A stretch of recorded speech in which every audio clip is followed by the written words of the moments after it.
The DEA and the FBI raided the business and the home of a North Hills doctor. The criminal complaint has been unsealed, and KDK-TV reporter Brenda Waters has read it. I don't think we're going to necessarily ask for a declaration of war. I think we're just going to kill people that are bringing drugs into our country. Okay? We're going to kill them. Federal law enforcement are calling it the biggest drug ring takedown in our region in recent memory. Law enforcement in Colorado announcing a record-breaking fentanyl bust. Agents say it's connected to one of the world's most powerful drug. Hundreds in handcuffs after a huge bust worldwide. An FBI investigation based in Southern California fooled criminals into letting them in on plans for murders, drug smuggling, and money laundering in 16 countries. At 3:24 a.m., inside the records compliance section of the U.S. Probation and Pretrial Services Office in Phoenix, Arizona, a junior compliance officer named Aaron Velasco was completing a routine overnight reconciliation pass on supervised release case files when he noticed a small detail in one of them that did not behave the way the system was designed to behave. The file belonged to a federally supervised offender named Hector Rios, age 36, serving the third year of a 5-year supervised release term following a federal conviction for narcotics trafficking and conspiracy. The file showed that Rios had been compliant across all supervision conditions for the previous 14 months. Drug screens negative. Employment verified through a contracted re-entry services company.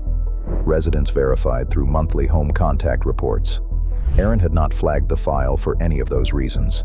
He had flagged it because of a routine cross-reference he ran on every active supervised release case as part of his audit queue. The address Rios had listed as his verified residence was the same address listed on the verified residence files of 7 other supervised offenders. 7 men, same address, all under federal supervision, all compliant on paper.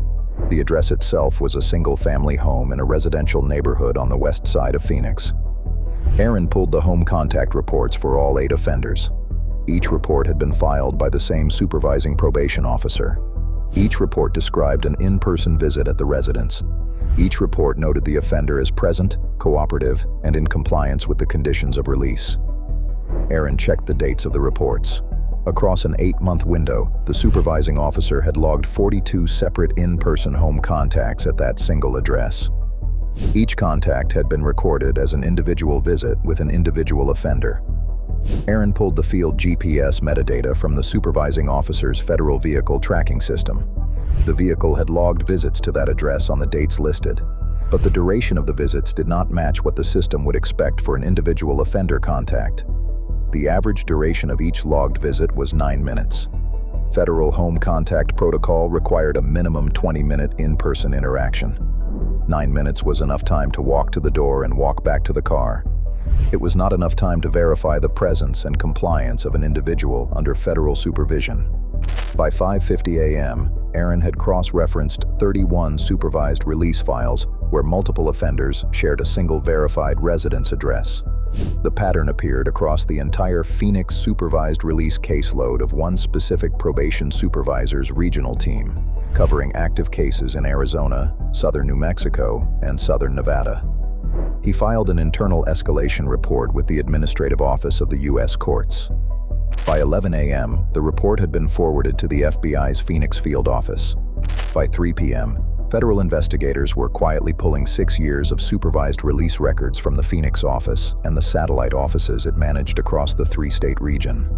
What Aaron Velasco had found in the middle of a routine overnight audit was the visible edge of a corruption network that had been operating inside the federal probation system for nearly 7 years.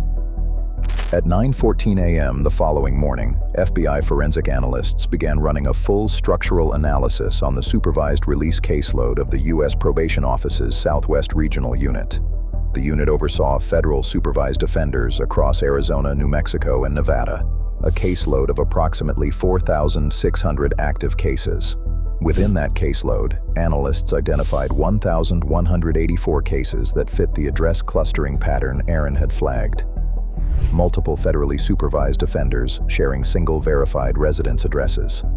Home contact reports filed at durations far below federal protocol minimums. Drug screen records showing consistent negative results inside a population statistically expected to produce a much higher positive rate. But the pattern extended further than the address clustering. When analysts cross-referenced the 1,184 flagged cases against active DEA intelligence on narcotics distribution networks operating across the three-state corridor, a second pattern emerged. 638 of the 1,184 federally supervised offenders had appeared, by name or by associated phone number, in active DEA case files connected to narcotics trafficking activity that had occurred during their supervised release periods. 638 federally supervised offenders, active in the very criminal activity they had been convicted of and released to be monitored against. Every one of their supervision files showed full compliance. Analysts pulled the supervisory authorization records for the flagged cases. Every one of the 1,184 cases had been managed under a single regional supervisor's authorization chain inside the Southwest Regional Unit. His name was Frank Whelan, 58 years old, 26-year federal probation veteran, promoted to regional supervisor of the Southwest Unit 9 years earlier. 2 commendations from the Administrative Office of the U.S. Courts. His authorization chain covered every one of the 1,184 supervised release files in the flagged pattern. If you believe corruption like this should be brought into the light, hit like, subscribe to the channel, and comment exposed below. Investigators began tracing the payment chain that had compensated Frank Whelan and the probation officers operating beneath him. The payments did not flow into the officers' accounts directly. They moved through a layered network of shell companies registered across Arizona, Nevada, Delaware, and the Cayman Islands. 16 companies in total. Names designed to sound institutional and unremarkable. Sonoran Reentry Services, LLC, Mojave Community Support Group, Southwest Workforce Solutions Partners. Several of the shell companies operated, on paper, as the contracted employment verification services used to confirm the compliance of the very offenders Whelan's team was supervising. The companies filed monthly verification reports. They filed wage records. They filed proof of employment. In practice, the companies did not employ anyone. Financial crime analysts traced the funds outward. The shell companies layered their receipts through secondary accounts in Phoenix, Las Vegas, and Albuquerque. The consolidated funds were then routed to private banking institutions in the Cayman Islands and Panama. From the offshore consolidation accounts, the money moved back into the United States through layered corporate purchases of residential and commercial real estate, a small luxury automotive customization business in Scottsdale, and the personal investment accounts of approximately a dozen individuals inside Whelan's regional team. At 1:42 p.m., FBI cyber analysts traced the encrypted communications channel that had coordinated the supervised release manipulations with the regional narcotics distribution organizations. The channel had been routed through a private server registered to a criminal justice consulting firm called Desert Compliance Strategies, LLC, operating out of a commercial office in Scottsdale. Desert Compliance Strategies did not appear in any federal contractor database. It had no GSA registration, no active government contracts, no public web presence. Within 9 months of her retirement, the first of the 16 shell companies had been registered in Delaware. Inside the encrypted communications archive that investigators had begun extracting from the Scottsdale office network, Lemoyne's designation appeared throughout the operational record. Her codename in the archive was The Architect. A message in the archive, dated 4 years into the operation, read, "Supervised release is a paper environment. The paper is the supervision. We do not change what officers do. We change what the paper shows." At 3:58 p.m., a federal judge in the District of Arizona signed simultaneous search and arrest warrants for 12 locations across Arizona, Nevada, and New Mexico. At 4:31 p.m., the order went out. Location 1, U.S. Probation Office Southwest Regional Unit, Phoenix. Agents entered through the administrative wing under federal warrant. The facility's federal security cooperated. Whelan was in the building, in his supervisor's office, attending what was scheduled to be a routine afternoon administrative review. He was detained without resistance. Inside his office, agents recovered 2 desktop computers, an external hard drive concealed inside a hollowed-out federal regulation manual on his bookshelf, and a locked credenza containing printed supervised release case summaries marked with handwritten reference codes. Approximately $94,000 in cash was found in a separate desk drawer. Location 2, Frank Whelan's residence, Paradise Valley. Whelan's wife and adult daughter were present. Inside the home, agents recovered 3 burner phones, a home office laptop with an active encrypted messaging session, and a wall safe in the primary bedroom containing approximately $380,000 in cash, 6 gold bars, and offshore banking documentation tied to accounts in the Cayman Islands and Panama. Location 3, Desert Compliance Strategies Office, Scottsdale. Catherine Lemoyne was inside the office at the time of the raid. A document shredder was operating. Inside a back office, behind a built-in cabinet, agents found a black rack-mounted server, running, active, and transmitting. Cyber analysts began extraction immediately. Lemoyne did not resist arrest. Location 4, Sonoran Reentry Services Records Facility, Tempe. DEA agents led entry. The facility on paper served as the records center for the largest of the shell company employment verification contractors. In practice, the facility was operating as a coordination point for the regional narcotics distribution organizations using the Supervised Release Protection Network. Inside the facility, agents found a hidden interior room behind a false wall in the records storage area. The room contained approximately $4.8 million in undeclared U.S. currency, wholesale quantity prescription opioids, 3 pallets of synthetic stimulant medications, and operational records linking the facility to coordinated narcotics distribution networks operating across Arizona, New Mexico, and Nevada.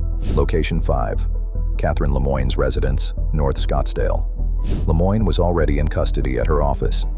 Inside the residence, agents found a home office server concealed inside a built-in cabinet in a private library, backup drives spanning the full 7 years of the operation, a wall safe containing approximately $540,000 in cash and personal financial records of the offshore accounts, and a hidden floor compartment containing 4 foreign passports, 3 in different names. Location 6, Henderson, Nevada residential address. A 4,100 square foot home that had been operating as one of the cluster addresses used to falsify the verified residences of multiple supervised offenders. The home was not occupied at the time of the raid. Inside, agents found office equipment used to produce fabricated address documentation, a private printing operation, and approximately $720,000 in cash stored in a basement safe. Locations 7 through 12. 6 additional locations including registered offices of 4 shell companies, 2 private residences belonging to senior probation officers operating beneath Whelan, and a small commercial property in Las Cruces, New Mexico that had been operating as a regional coordination hub for the narcotics distribution networks under the protection of the corrupted supervision chain. At 11:18 p.m., analysts completed their first full pass through the recovered server data from the Scottsdale office. The operation had a name inside the archive, the Watchtower File. By 1:42 a.m., 33 individuals were in federal custody. Frank Whelan, Catherine Lemoyne, 9 federal probation officers operating beneath Whelan inside the Southwest Regional Unit, each of whom had been receiving direct payments through the shell company network in exchange for falsifying home contacts, employment verifications, and supervision reports. Assets frozen domestically, $360 million, offshore accounts flagged through international cooperation agreements, an additional $390 million under active legal proceedings. The Cayman Islands and Panama consolidation accounts remained under formal recovery proceedings. The 16 shell companies were placed under federal asset seizure. The Scottsdale automotive customization business was placed into receivership. The Tempe Records facility and the Las Cruces coordination property were permanently shuttered, and all on-site materials transferred into federal custody. The U.S. Probation and Pretrial Services Office's Southwest Regional Unit was placed under direct federal monitoring. All 1,184 flagged supervised release cases were referred for emergency judicial review. The Administrative Office of the U.S. Courts announced an immediate operational audit of supervised release home contact protocols, employment verification standards, and supervisory override authorities across all federal probation districts. For 7 years, 1,184 federally supervised offenders had been operating under federal supervision that did not actually supervise them. 638 of them had continued participating in active narcotics distribution networks throughout their supervised release periods. The combined drug volume moved through those networks during the 7-year window was conservatively estimated at $870 million in wholesale value, That money had moved across communities in 3 states. The medications had reached pharmacies. The cash had reached secondary distribution networks. The violence associated with the trafficking had reached neighborhoods, hospitals, and families across the Southwest. The federal system designed to interrupt those networks at the supervised release stage had been working against itself.